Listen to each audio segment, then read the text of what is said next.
Meus amados e queridos irmãos, eu vos saúdo com a paz do Senhor Jesus.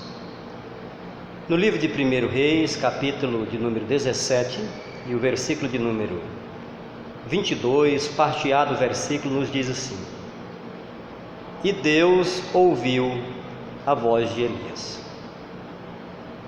Elias foi um profeta de Deus e profetizou nos dias de Acabe,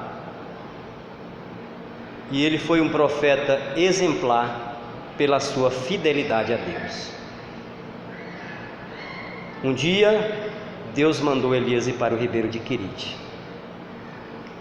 E lá no ribeiro de Querite, ele era servido com pão pelos corvos. E lá no ribeiro de Querite tinha água, e parecia estar tudo muito bem, porque ele foi mandado para ali por Deus e estava sendo servido, não estava faltando nem água e nem pão.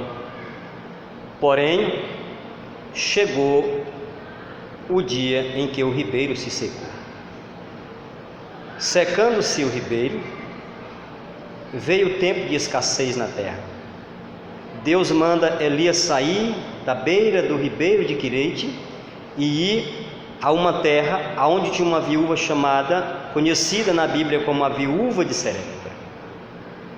Por causa da escassez e da dificuldade, estava faltando pão naquela terra. Porém, Elias, ao encontrar-se com a viúva, ele disse: traz água para mim. Ele pede água e ela vai buscar água. E quando ela vira as costas, Elias diz: volta e traz pão. Então ela diz para Elias: só tenho um pouquinho de farinha e um pouquinho de azeite. Vou fazer um bolinho para eu e meu filho comermos e morrermos. Mas Elias disse: faz para mim primeiro. E segundo a ordem do homem de Deus, segundo a palavra do homem de Deus, ela fez. E ele tinha profetizado que não ia faltar nem pão, nem farinha e nem azeite naquela casa. E segundo a ordem do homem de Deus, ela faz primeiro para Elias. E quando Elias alimenta, o grande milagre acontece.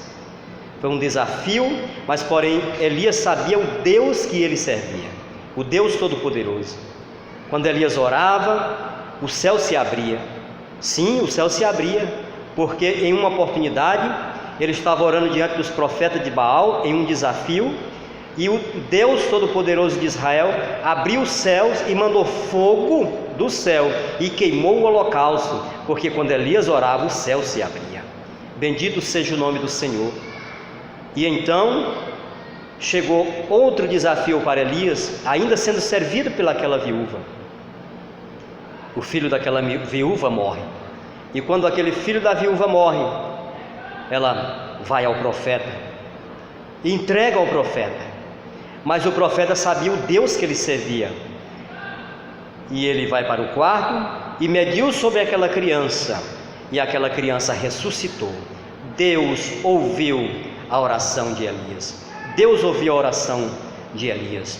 Deus ouviu a voz de Elias quando ele clamava pelo menino. Deus vai ouvir a tua voz nessa última hora que nós estamos vivendo na face da terra. É tempo de escassez, é tempo de dificuldade, é tempo de luta. Todos estão falando nessa pandemia.